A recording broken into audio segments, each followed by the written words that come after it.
खुलुमबाय आं राकेश रामसियारि नोंथांमोनखौ बर'सा देरहासार चेनेल जाना गासैखौ बरायबाय।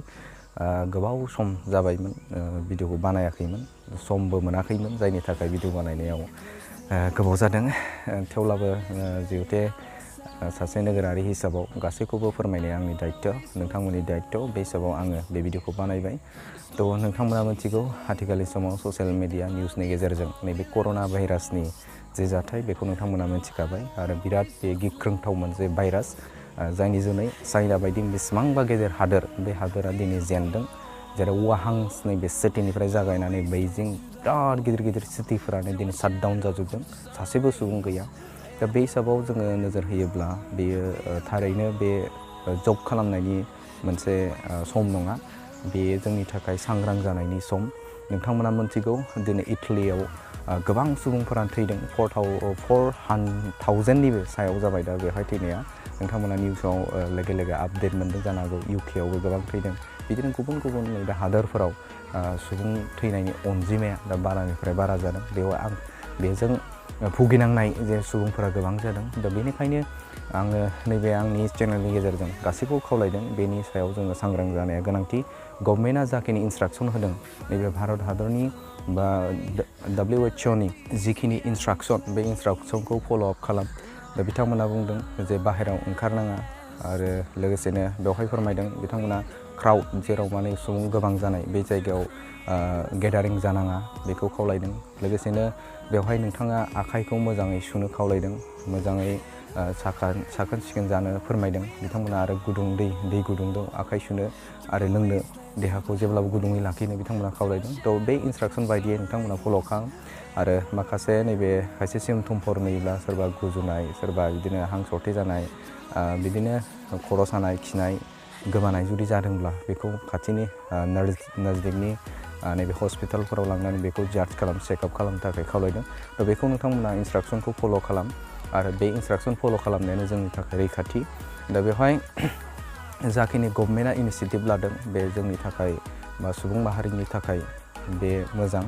आङो बेवहाय गासैबो रायजो राजा नोंथांमोनखौ, जाखिनि जोंना बर' समाजनि सुबुंफोर आरो गुबुन गुबुन जाथि जन'गस्थिफोरखौ नैबे चेनेलनि गेजेरजों आं बेखौनो खावलायगोन, नोंथांमोना सजाग जा आरो गभर्नमेन्टआ होनाय जे इन्सट्राक्सन, बे इन्सट्राक्सनखौ फल' खालाम। गाबोन 22 मार्च 2020, दा 22 मार्चआव मोनसे थांनाय नैबे नरेन्द्र मदि सार, गाहाय मन्थ्रि, बिथाङा दाख्लै फोरमायदों जे बेनि थाखाय गाबोन 22 जे मार्च, बेवहाय मोनसे नैबे भाइरासखौ होबथानायनि थाखाय मोनसे मेडिसिन बेवहाय मा खालामगोन, मा होनो प्रटेक्टेड नैबे फ्लाइटजों बेखौ होगोन, गावगारगोन होननानै बिथांमोना बुंदों। दा बे भाइरासखौ होबथानायनि थाखाय दा बे हिसाबाव गाबोन फुंनि 6 बाजिनिफ्राय मोनाबिलि 9 बाजिसिम रावखौबो न'आव बा न'नि बाहेरायाव ओंखारनो होआखै। दा बेखौ फोरमायनाया बेनो जे बेवहाय जाखिनि भाइरास, बे होबथा जे मेडिसिन बाहायनाय, बे बाहायनायाव जिहेतु रावनिबो अनिस्थ' जाया बेखौ बिथांमोना खावलायदों। दा बेनिखायनो नोंथांमोनखौ बे सानाव 6 बाजिनिफ्राय मोनाबिलि 9 बाजिसिम बाहेरायाव रावबो थानाङा। लोगोसेनो गड, इसोर, आल्लाह, भगबानाव गासिबनावबो प्रे खालाम जे बे भाइरासनिफ्राय जोंखौ रैखाथि मोनथों, बेखौ प्रे खालाम। गावबागाव धोरोमनि जे गुरुनाव नोंथांमोना प्रे खालाम। बे नैबे गाबोननि जे हाबाफारि लानाय बे साक्सेस जाथों। लोगोसेनो बेवहाय जाखिनि बे इनिसियेटिभ लादों, थारैनो बियो जोबोद मोजां। गभर्नमेन्टआ लादों आरो बेवहाय नोङो आंहा मदद होथारनांगोन आरो नों आंहा जुदि मदद होआब्ला बेनिफ्राय जों रैखाथि मोननाय नङा। साननाङा जे सोरबा सासे जादों नों बासायगोन, बे नङा। बेवहाय जुदि जादोंब्ला, इण्डियाआव जुदि जादोंब्ला गासिबनावबो जागोन आरो नोंबो बासायनाय नङा। दिनै नाय, चाइना बायदि हादर, इटालि बायदि हादर, UK, फ्रान्स, मोनसेबो हादरा माने रैखा मोनाखै। जाय हादरा ओरैबायदि दिनै जायखिजाया बुस्थुखौनो दिहुननो हायि बिथांमोना हादर नङा।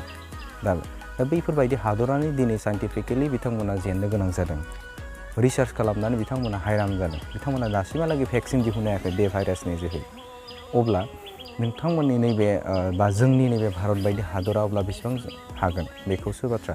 आरो बेनिनो नैबे आसाम बायदि स्टेटआ, जेराव आसामाव जे डक्टरनि अनजिमायानो खम, जेराव हस्पिटाल अनजिमाया खम दा बैफोरबायदि जायगायाव जुदि बेफोरबायदि बेरामा जुदि जायोब्ला बे भाइरासआ जुदि जोंनि गेजेराव हाबफैब्ला जों बेसेबां रैखा मोनगोन थ' मानगोनां रायजो राजा नोंथांमोन जों साननो गोनां सम जाबाय जोङो दिनै नैबेखौ साननांगोन जों बेखौ माबोरै जों बेनिफ्राय प्रटेक्ट मोनगोन जों बेखौ साननांगोन आरो नों आंनि खजागानो नों आंनि सांग्रांथियानो बे बेरामखौ बा बे भाइरासखौ होबथानायाव मदद होगोन दा बेनिखायनो जिखिनि इन्सट्राक्सन होदों गभर्नमेन्टआ बे इन्सट्राक्सनखौ जों फल'आप खालामनांगोन आरो फल'आप खालामबा निस्सय जों बेनिफ्राय रैखाथि मोनगोन गोबाङानो बुंदों थांनाय समफोराव ससियेल मिडियाफोराव भाइरेल जादों बेखौ होबथानायनि थाखाय फुंनि 2टा बाजा ना 1टा बाजायाव नैबे लाल साहा लोंनांगौ सापातजों दैजों फुदुंनानै लोंनांगौ बे थांबाय आरो बेनि सिगाङाव मोनसे जादों मोसौ हासुदैबो लोंनांगौ बेबो थांबाय दा बेफोर जोंनि खोमसि फोथायनाय आरो जायखौ जोङो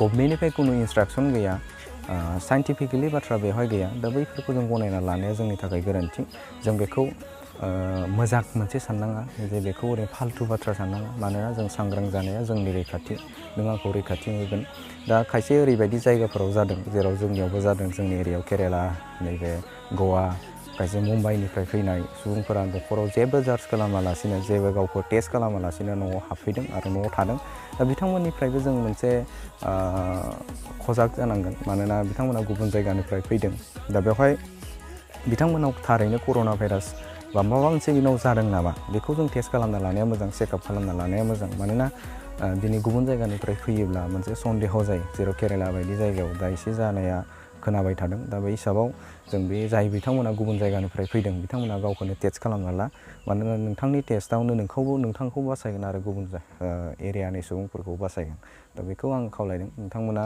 बे नङा जे केरेलायाव थांबाय गवानिफ्राय फैबाय मुम्बाइनिफ्राय फैबाय बिथाङा दि डाइरेक्टनो जे कर'ना भाइरासनि भिक्टिम जादों बे नङा दे उमुगाव थांबानो जागोन बे नङा नाथाय थेवब्लाबो टेस्ट खालामनाया मोजां मानोना गुबुन जायगानिफ्राय जिहेतु आसामाव फैदों दा बे हिसाबाव टेस्ट खालामनाया गोनांथि थ' आं बेखौनो खावलायदों जे नोंथांमोना बेनिफ्राय सांग्राङाव जा आरो एसेबां गिनो गोनांबो गैया जों जुदि सांग्रांथि लायोब्ला जों बे भाइरासनिफ्राय जों गोजानाव थानो हागोन मानोना बेनि भाइरासनि जे भेलिडा बारा गोबाव नङा थ' दा बेखौनो आं खावलायदों जे आखाइफोरखौ मोजाङै मोजाङै दुगै साफा सिखोन था आरो लोगोसेनो जानाय खाद्यफोरखौ एसे मोजाङै गुदुं खालामनानै गुदुं जा दा बेखौ आङो आंनि चेनेल जानो खावलायदों एज ए सासे नोगोरारि हिसाबाव एज ए सासे इउटिउबार हिसाबाव एज ए सासे फेसबुक सालायो हिसाबाव आं नोंथांमोनखौ बेखौ खजाग जानो थाखाय आं खावलायदों आरो लोगोसेनो बे मेसेजखौ गासैनि थाखायबो दैथायहरनो थाखाय खावलायबाय गासैबो सांग्रां जानो थाखाय आरो गभर्नमेन्टनि जिखिनि इन्सट्राक्सन आरो हेल्पलाइन बे हेल्पलाइनाव नोंथांमोना कल खालामनानै बिथांमोनजों रायज्लायनानै नोंथाङा माबा मोनसे जुदि सिमटम जादोंब्ला गुजुनाय खिनाय हां सरथि मोननाय दा बिदि जादोंब्ला नोंथाङा डाइरेक्टनो डक्टरनाव जार्च खालामना ला गावखौ चेकआप खालाम आरो रायजो राजाखौ गावजों लोगोसे रायजो राजाखौ बासाय आं बेखिनिखौ बुंबाय लोगोसेनो आङो सांग्रां जानोखौ खावलायदों आरो गाबोननि दिना मोजाङै मोजां बारग'लांथों बेखौ आङो इसोरनाव आर'ज गाबबाय आरो गासैखौबो नैबे समाव खौसे जानानै बे बेरामनिफ्राय सांग्रां जानो थाखाय आङो खावलायबाय गोजोन्थों आरो सुबुं माहारि थांनानै थाथों।